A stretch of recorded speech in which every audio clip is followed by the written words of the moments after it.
What's up, guys? I'm back doing another evidence vlog this week. This time I decided to do it on the floor because I am a rebel and I live life on the edge, and sitting up there at the desk was just starting to be way too much for me. Also, I have a bunch of books behind me to make me look like an intellectual. Anyway, I wanted to jump right into the pieces of evidence this week. The first one that I'm going to start addressing here is one that I showed you earlier in kind of a debunking kind of vlog.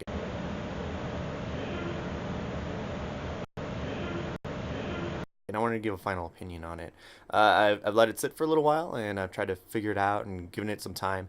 And unfortunately, I'm going to have to throw it out because there is just too much doubt, and that's what the rule is. You get something strange, but if it could be anything else, you can't count it as paranormal. I think it's a really, really weird piece. I'm not sure exactly what to make of it, but as evidence goes, we have to throw it out. If you guys haven't seen that debunking vlog, I suggest you go check it out. I'll put the link in the screen, probably right there. Click that right there. You can go check it out and weigh in. Give me your opinion. All right, this clip is one of my most favorites that I've gotten in a long time. This was the night that the Ghost Adventures episode at the Stanley Hotel aired on television. We had a little viewing party kind of thing in the bar area, and then the group that signed up to ghost hunt went on this ghost hunt afterwards. And we were with this little girl there, Bailey. She was on the episode. She's got some psychic powers, and she can see stuff, and she gave an interview with Zach on the show, and then she came ghost hunting with us, and she's such a great, sweet little kid. I thought she was awesome. Love her to death. Her name was Bailey. And this one was really interesting. So we're sitting in Lucy's room. I've got my full spectrum rolling out in the hallway. Only Callie has running audio in the room at the time. I don't generally run audio on these public hunts because there's too much contamination, and with 15 people or more in the room, I just can't always trust what I hear. And even if it is something supernatural, I often have to throw it out because there's just too much doubt, because these people aren't tagging everything. It's not their fault. Most have never been on a ghost hunt before, but unfortunately I can't run audio during the entire thing. We're sitting in the room, and there's, I don't know, maybe 5 or 6 of us down towards the door. I'm standing in the doorway, leaning on the wall, as I often do. Callie's sitting down near my feet, and Bailey's sitting down to my right. And we hear this voice that whispers Bailey's name. Disembodied voice. Clearest I've ever heard before. I've heard voices before, kind of murmurs coming from like a different room, but this one was the clearest first real disembodied voice I'd ever heard, and it whispered Bailey right in between all of us. We all kind of paused and we looked around, and we were like, did you just say your name? And of course Bailey hadn't, and the people near her hadn't, and it sounded like it had come closer, more in between them anyways. And Callie went to check back on her audio recorder to play it back for the rest of the room, and it had just gotten full and shut down a couple minutes before. So we thought that we'd lost it, we'd never had it. We hadn't recorded this fantastic disembodied voice we heard, and it was kind of a bummer until I went back a couple of weeks later and I checked my full spectrum camera, and I thought, while watching it, this would just be too much if I actually picked up that voice on this, the crappy audio of this camera, especially with it being out in the hallway, a little bit further away. I'm standing in between, and so when I got to the part, I didn't hear it. And when I played it back again, I didn't hear it. And it actually took me 3 or 4 times before I finally heard this, but very faintly, but yet very distinctly. You can actually hear the whispered voice saying Bailey.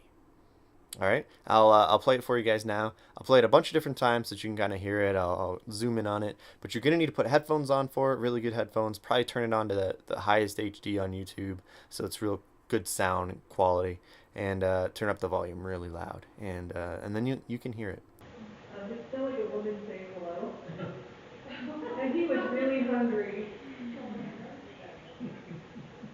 Did someone just whisper Bailey?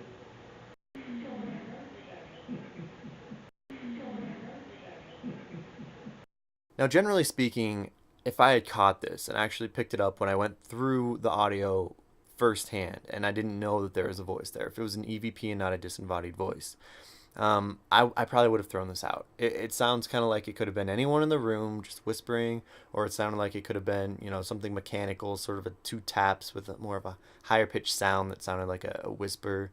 But because I heard it with my own ears, I didn't know exactly that it came from right in between us and it said Bailey's name.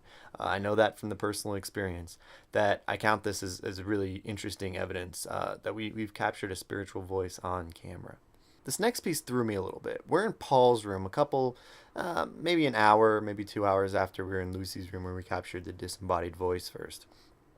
I got this kind of weird sound on my audio recorder. It sounded like it was very, very close to the mic and a whisper, like a quick breath that was just like, "Pah."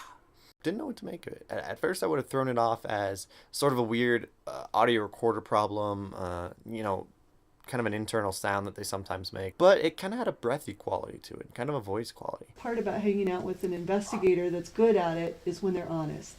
An investigator that's good. And so actually, when I was going back and I was looking at my full spectrum camera here again, which was rolling back down the hallway in hopes of watching Lucy's door close, I listened to it again and you could actually hear the same sound on the full spectrum camera. And it sounds like something that was very close to the microphone in Paul's room down the hallway, and yet it picked up on the full spectrum.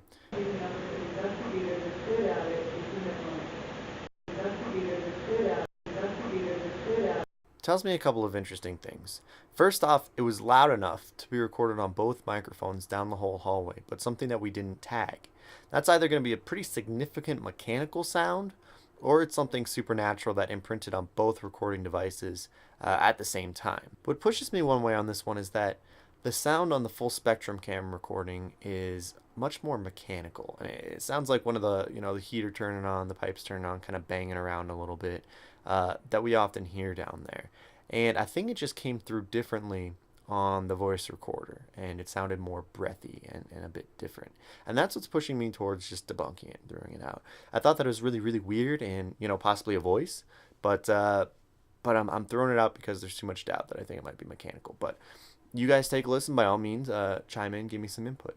I'm going to end on a high note for you guys. These are a couple of video clips I've been really excited about showing to you for the last 2 months.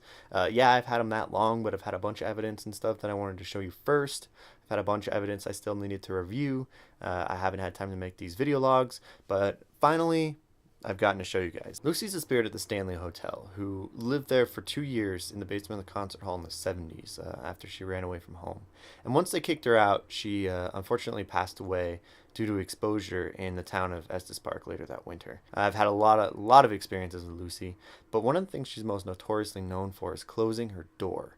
The door had sat for months and months and months without moving all through the summer until my second ghost hunt in the basement of the concert hall. That case, we heard it creaking and moving just a little bit, and then it closed in my face 20 minutes later. Needless to say, that was a really exciting experience, one of the reasons that I love the Stanley Hotel. The only other time that it happened since then was for 9 News, actually, when they were there filming a piece on the Stanley for Halloween. I'll throw a link down in the description below so that you can check that out. They actually caught her door moving too. But then I caught it closing on camera 3 times. This is pretty exciting stuff for me. It's not perfect evidence. The lighting isn't great on all the shots. It's kind of different every time. I'd been filming for about, 2 months. I was playing with lighting because I don't like to blast out an area with IR light. So I was trying to get the light on the side of the wall so that it wouldn't blast out all the area in between. And so some of these shots where you see it closing, you can't see the full door in the light. And so there's always the possibility that we might have been manipulating it, that we might have pushed it closed or something and faked it for the camera. If you want to believe that, you can go right ahead. I perfectly understand. If you can't trust these things until you see them with your own eyes, I understand. But I have no reason to make this up for you guys. I don't believe in faking evidence. This is what happened, and I'm presenting it to you as it happened, and you can take it or leave it as you like. The first time it closed, we were just sitting in the room, and it started to swing shut and finally closed, and we're pretty excited about that. So I'm going to play that clip for you now. Take a look. Yeah, we kind of have a love-hate relationship, so. Yeah. The door is moving. Sorry. Are you touching? Next time that it closes, I was actually walking out the door to turn on my full spectrum camera because it only records for about 30 to 40 minutes at a time on the memory card. And so I have to go out periodically, hit record again so it'll start recording on the next track. And so I just walked out the door to hit record, and it started to close behind me. And I scrambled and I hit record, and I got the last half of the door swinging closed. Bye, Karl. Yes, some people might say that, me walking past the door might have made it close, and something with the air, the floorboard shifted and closed. I'd be more supportive of this if I hadn't gone back and jumped around on the floor all around it, stomped around, gone out in the hallway, tried to get it to close, and it hadn't closed. Also, I had walked past that door hundreds of times in the last couple of months, and the door hadn't closed behind me ever before, so I don't think it was related to that. You will find in this next clip, though, that another person just walked past the door and it closes again. I was outside in the hallway because I had the IR illuminator pointed at the door, and a woman needed to go to the bathroom or something like that. And so I had stepped out before her to pick up the illuminator so that she didn't kick it or anything like that. And as soon as she walked past the door, you can see that there's a pause, that anything she might have done wasn't immediate to make the door close. She walked past it, I turned around, and if you watch the flashlight spot on the bottom edge of the door, you see it shrink as the door finally starts to move and close. I then pick up the IR illuminator, and there's a moment of black, but then the rest is all very clear because I'm holding it in my hand. This one's my favorite because you can see the most of the door and see that no one was touching it. Because it's just that whole thing on the I think everyone's moving. Okay, I think hello. everyone's bored. Hi. Oh. Uh-huh.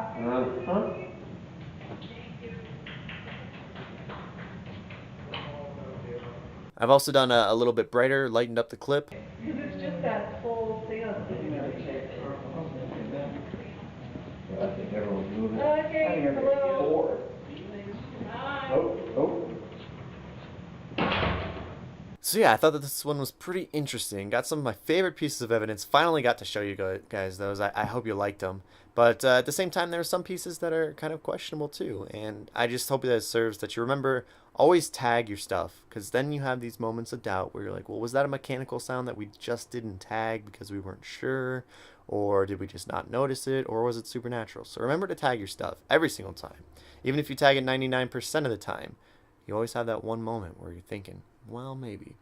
I don't think it was a tremendous loss on this one, but serves as a good reminder for you guys. But I'd like to thank you guys for watching. Feel free to click on the subscribe button up above there if you haven't already, and you can get my videos as soon as I post them. Also, hit the like button down below. It makes people see more of my videos, and if you did like it. And feel free to comment below about anything that you thought about, any of the evidence that I presented. If you liked it, if you didn't like it, if you thought I was wrong, if you think I'm right, sound off below, and I'd be really interested to hear what you guys have to say.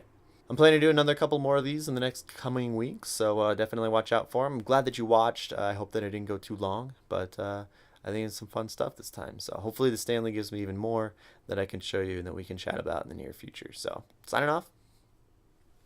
See you guys.